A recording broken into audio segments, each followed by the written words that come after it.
I don't know about you guys, but I keep feeling this relentless pressure that I should be growing my business. Grow, grow, grow. It's all I seem to hear. And if I'm not growing, something's wrong. They keep throwing all these entrepreneur billionaires at us like we should get as big as them. After all, how big is big enough? Welcome to the Get Business Savvy podcast. I'm George Black, and I've helped lead 19 companies to over $1 billion in combined revenue. And I'm AJ Bishop, a starting entrepreneur. Woo, AJ, that's a big question. Get it? How big is big enough? So let's jump into this, because this grow, grow, grow mentality is, I think, everywhere, and we really need to address this. So let's start with the they who make us think, oh, we can be billionaires too. But that's not how the billionaires do it. So you want to make $1 billion, AJ? It would be nice. Yeah. Don't grow, go. Go where? Go public. So AJ, let me just survey you. Would you say that a company that's losing money is growing or not growing? Intuitively, I'd say not growing. Well, that's what I would say too. Okay. So let me substantiate what I just said about going public. A guy named Jay Ritter, University of Florida, prof in finance, did some study. In 2018, he found that 83% of all the companies, tech companies that went public in the previous 12 months had lost money. 83%? 83%. So if we make the assumption, if you're losing money, you're not growing, okay? Because that means your revenue might be growing, but you're selling at a loss. So this grow, grow, grow mentality and you'll be a billionaire, it's not true. Because, yeah, when I normally think about business and I'm thinking about growth, I'm thinking about growth of profits. You're trying to grow how much money you're making. Right. I don't know what they mean, right? So let's take billionaires, because they throw all the billionaires at us. Jeff Bezos, what an incredible entrepreneur, richest man in the world now. And he and Elon keep trading places, I guess. I don't know. And, he started Amazon as garage and all of that. Listen to these statistics. In 1994, Amazon had total sales of $511,000 and a net loss of $52,000. Okay, that's not that bad. All right. In 96, the year before Amazon went public, so that's 2 years later, it had 15.7 million in sales and a net loss of $5.8 million. So the more they sold, the more they lost. That's a 30% loss versus a 10% loss, okay? The year it went public, sales soared to $148 million. You want to guess what their losses were? If I had to guess, I'd follow the ratio, something like $27.6 million. Well, very good. After all, AJ's reading my notes. But the company didn't report an annual profit until the year 2003, okay? So they went public in 96. They went 7 years without a profit. We did an episode a couple weeks back on profit strategies, and it seems like for a company like that, they don't have one in the beginning. It's just a revenue strategy is what it feels like there. Get revenue at no matter what cost, no matter how inefficiently we're doing it. Oh, it's going to cost us 20% more to get that revenue? Sure, go ahead, get the revenue. Well, and what that would say is get market share. That's what it would say to me. The thing is that this isn't a growth strategy. Okay, it's a go public strategy. So let's go to the second richest man in the world, Elon Musk, and we'll focus on Tesla.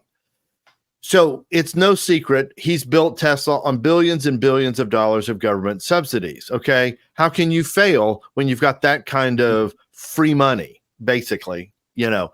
Well, they had lost $200 million in the first 2 years, and then they went public in 2011. Okay, they didn't make their first profit. In other words, they didn't have their first profitable year until 9 years later in 2020.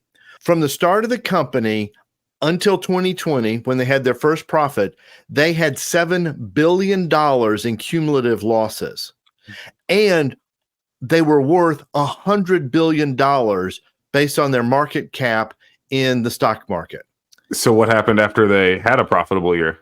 Right. So what happened was they had a small profit in 2020, bigger profit in 2021. Market loved it, went crazy, and they had a 10x growth in market cap, which means they were worth $1 trillion. So you could be worth $100 billion without making a profit. And then the second you make a profit, that turns you into worth $1 trillion? That's correct. And here's the dirty little secret. That $7 billion of cumulative losses was not covered by the profit of those 2 years. It would take a third year for them to cover those losses and be completely in the black.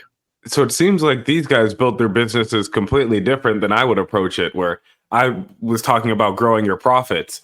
These guys didn't think anything about growing profits at all. They just built their entire company with the idea of going public. Well, right. And this whole grow thing, you got to fuel that growth. Maybe you get investors, private investors, or maybe you get loans, or maybe you just internally capitalize through growth of sales. But these guys, they did have a grow mentality, but they're not doing it on the same set of rules that the rest of us are forced to operate under. I'm not going to begrudge anyone. I worked in a company with Rackspace where they did go public. They had the same mentality toward the very end that, oh my gosh, we're going to cash in. It's going to be great. Well, they didn't get the rainfall they expected. So it doesn't happen in every case. They did well, but not that well. So this takes me back to my original question of why is this grow pressure being put on all of us entrepreneurs, and these guys like Bezos and Musk being held up as our heroes of entrepreneurship when they're playing a completely different game than us. They're playing in markets that I don't even really have access to. And they're, like you said, they're not growing, they're going. And that's a completely different game, it feels like, than what I'm trying to do with starting a medical device company. Yeah, the mentality is interesting because and I think with the age of social media, particularly in the last 10 years, it's getting amped up more and more. And, you and I have talked about it in previous podcasts of like who they hold up and, how to make $100,000 in a day and all this kind of stuff. And it's coming, frankly, from social media like YouTube, Instagram, X, all of these different sources. So I just listened to a podcast by Think Media, and it was from one of their conferences a year or two ago. And they've got 3 people on stage answering questions. And Vanessa Lau is a big YouTuber and Instagrammer, and a lot of her YouTubers like Instagram tips. Okay. Vanessa's way deep into the social media world. Let me read you a quote I pulled from this podcast that Vanessa said. What is the need to scale and grow every single year? And I think social media conditions us to feel like we need to be growing our social media channels like 200% every year, double it. Same with our revenue, end quote. I think she's really nailed something right there. There is this mentality that if you're not growing all the time, then you must be dying. But you could just stay the same. Yeah, and I can see what you're talking about from social media, where there's a lot of this like hustle culture stuff where it's you need to just consistently be grinding for your business, and numbers always need to be going up. And if you're not, then you're a loser, or you're not doing something right, or you're dumb, or you're lazy, or you're outdated, or something like that. It's I try to avoid it as best I can, but it still creeps in there where it's like, if your business doesn't look like somebody else's on social media, you start to feel a little bit of like inadequacy almost. Yeah. So, guys, in case you don't know, I lead a YouTube creators mastermind, and we are deep into YouTube and metrics and the stuff happening in the YouTube world, and we're plugged in to a larger group of YouTubers. We all know, every single one of us will say it all the time, your subscriber count is a vanity metric. Okay. So a vanity metric is something that just sounds good, but it actually means nothing. Okay. So it's like saying, so you've got 100,000 subscribers, but that's not what matters. What matters is how many people are viewing you. If you've only got 100 views, you're not doing very well. Okay. Even if you've got 100,000 subscribers, yet all of us would love a silver play button, which is 100,000 subscribers. Okay.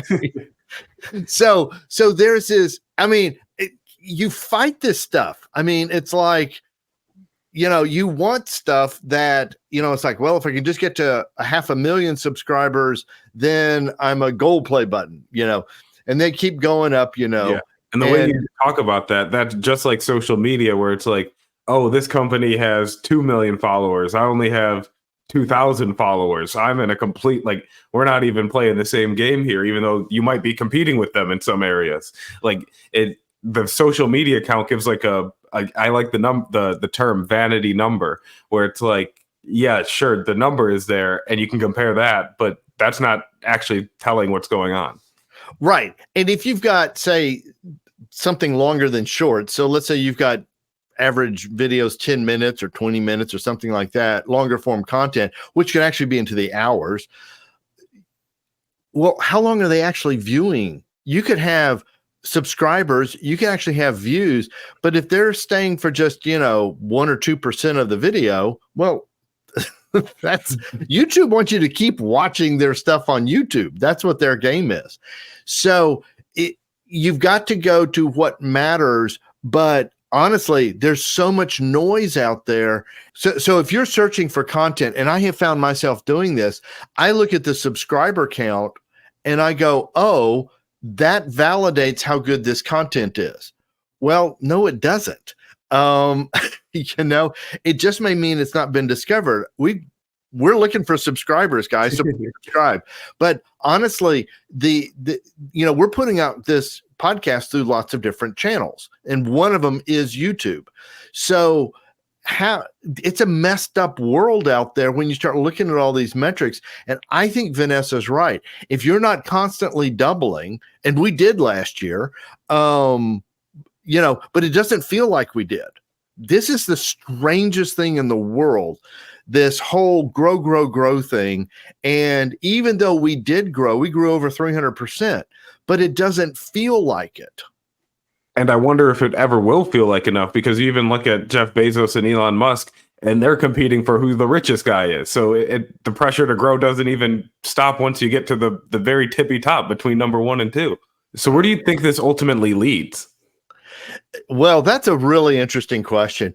So on this Q&A podcast that I was listening to, same podcast with Vanessa, there's a guy that starts talking. So he's asking a question, and he identifies himself, and he says he came into the country illegally years ago and was hungry. And so he started doing YouTube and real estate and just to feed his family and survive. Okay.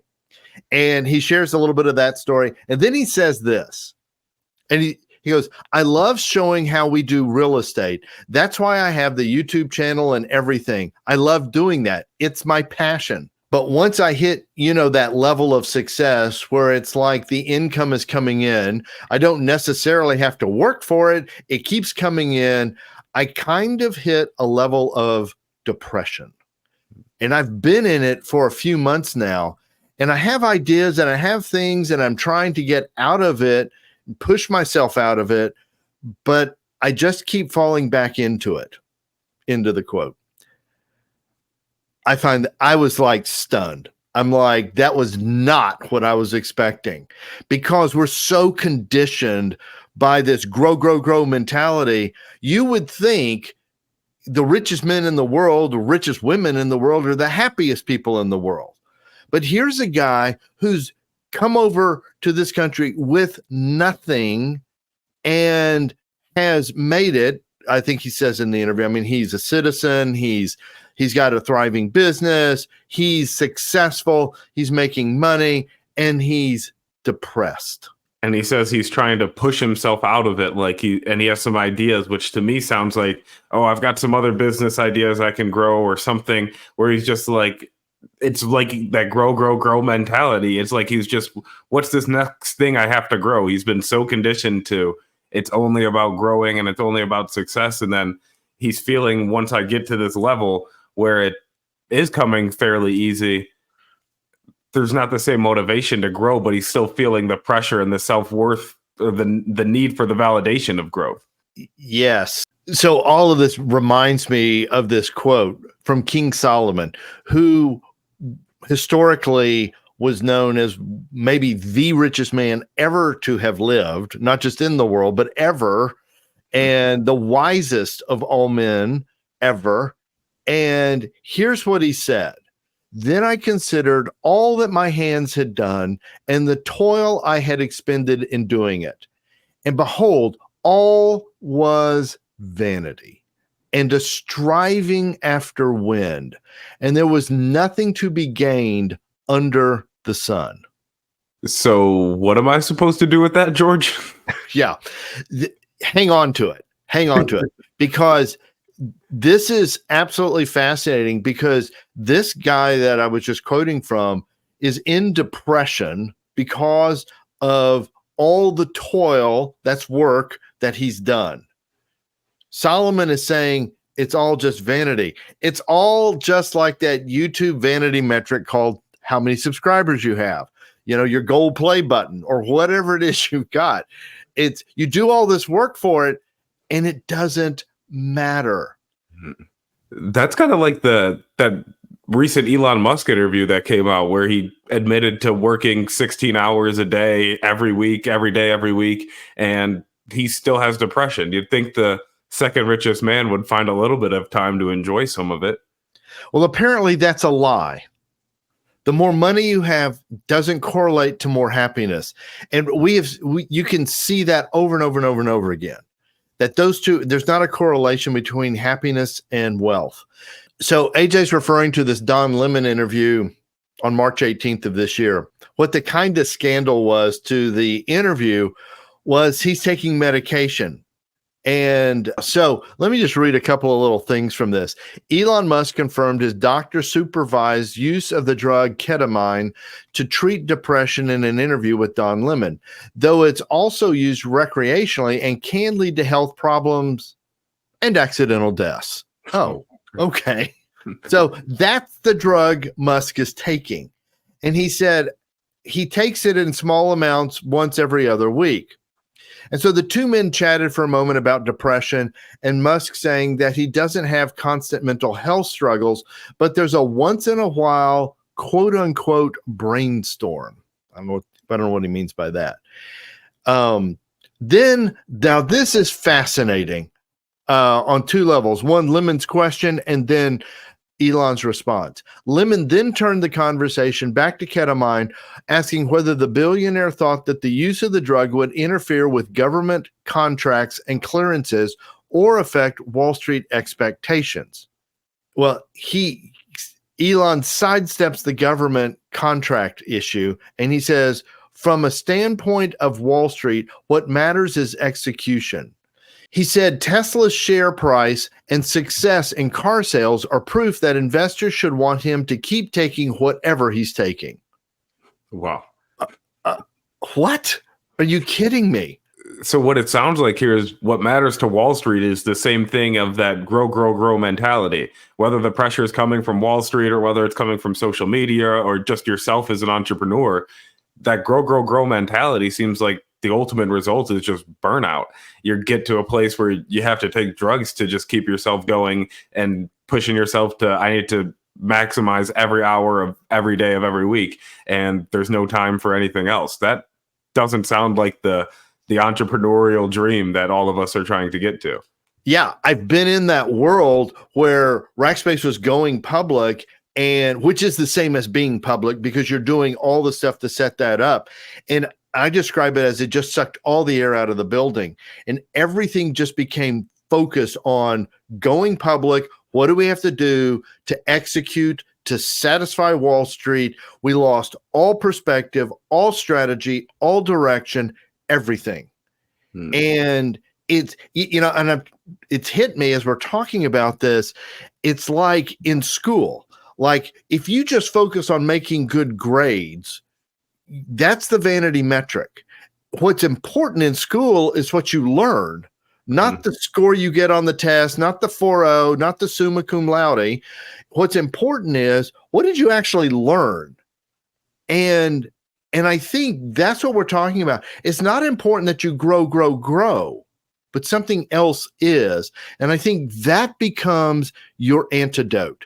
That becomes why entrepreneurialism is fun, and how, well, to quote a phrase, you can live truly free.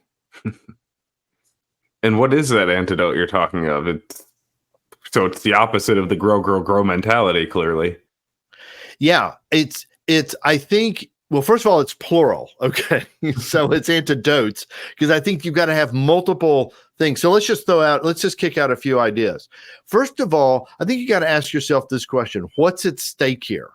So the immigrant who was asking the question, who's now depressed from all of his success, what was at stake in the beginning was, I'm hungry. I've got to feed my family. And everyone in the building that heard that were like, yeah, that's important, and that's a huge cause. And he accomplished that cause, and he lost his cause because he accomplished his cause. So you need a cause. What matters to you? And I like to think of it this way: we all need a cause that's bigger than ourselves.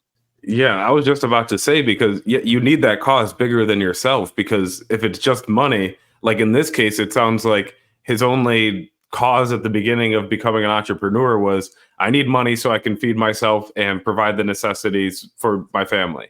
Right. And beyond that, your cause there is just get money. And so once you get the money and you meet those needs, the cause is still just get more money. And at some point, as he's experiencing, that doesn't provide you any more satisfaction as you do it more. Yeah. And as you're saying that, I'm thinking about, these ultra wealthy. And so they can't get rid of this thing about more money. But so that what they do is go, well, we'll give some of it away. Because we're going to help people by just giving them money. And it's like, that's not a lot of times the answer for most people. Some people just need a friend. Mm-hmm. Sometimes you just need someone to listen to you. I don't need a big check. Yeah, and that's, again, just using money to solve the answer. Is, maybe if I give some of this money away that's making me feel guilty at that point, I guess, that'll make me feel better.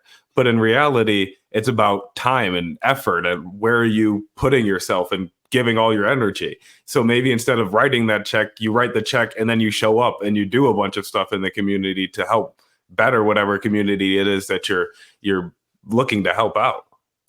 Yeah. So where all this is leading, guys, is we're looking at antidotes to the grow mentality. And you need to have it clear what your impact is, what you're about, what you want to achieve. And certainly income, profitability, growing your company is a part of it. But I've worked with entrepreneurs and leaders where they just go, they know what big is big enough.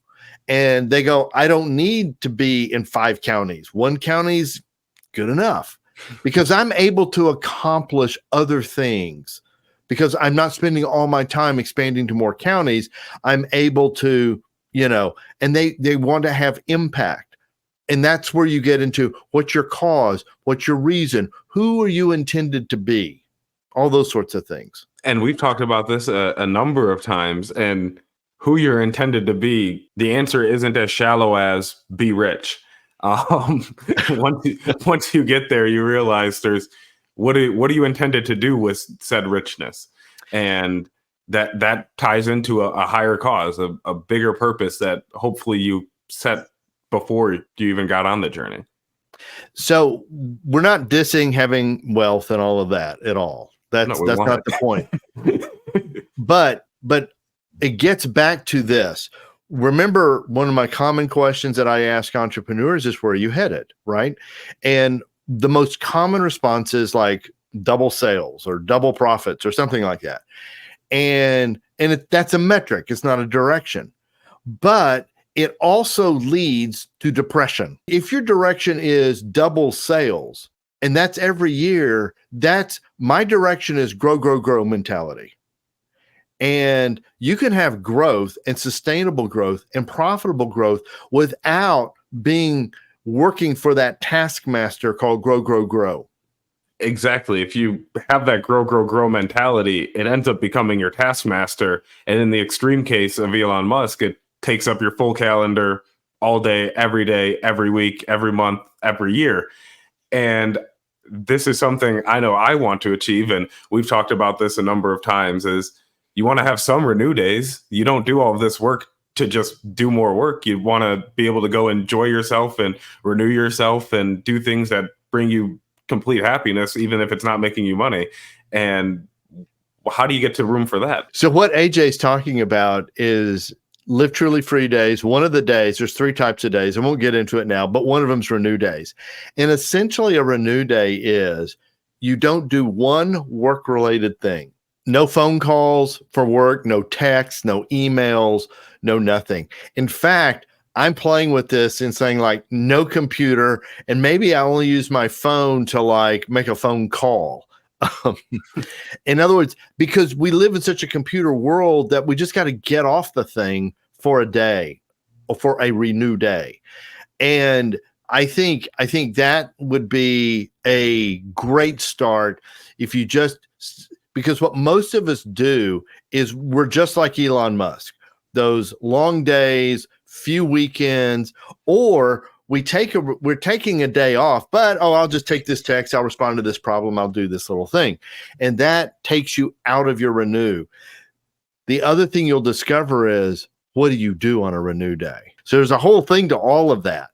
And we're going to be doing more on it later on in the year, but we did have a video, we'll put it at the end, that you can check out on where we talk about the Live Truly Free days. But I think all of this points to something else. We need people in our lives who understand our entrepreneurial life, and they're entrepreneurs too. And so I recognize this, and I understand and have lived and worked in community kind of dynamics. And I am launching a mastermind called the Business Savvy Guided Mastermind. Just for this, even if it's just for this one thing, it would be perfect, because you're going to interact with other entrepreneurs who get the entrepreneurial life, who start to understand your story, you understand theirs. We can check in on each other, we can call things out, and we're there to support each other. Plus, move our businesses forward into profitable and sustainable growth, and learning how to lead with more business savvy than we've ever led with before. So check that link out below. And if you want a taste of that, sign up for the free webinar, the Exponential Growth Webinar, at getbusinesssavvy.com, or just click the link below. And like I said, check out these videos from last week and Live Truly Free days. And in the meantime, may you live truly free.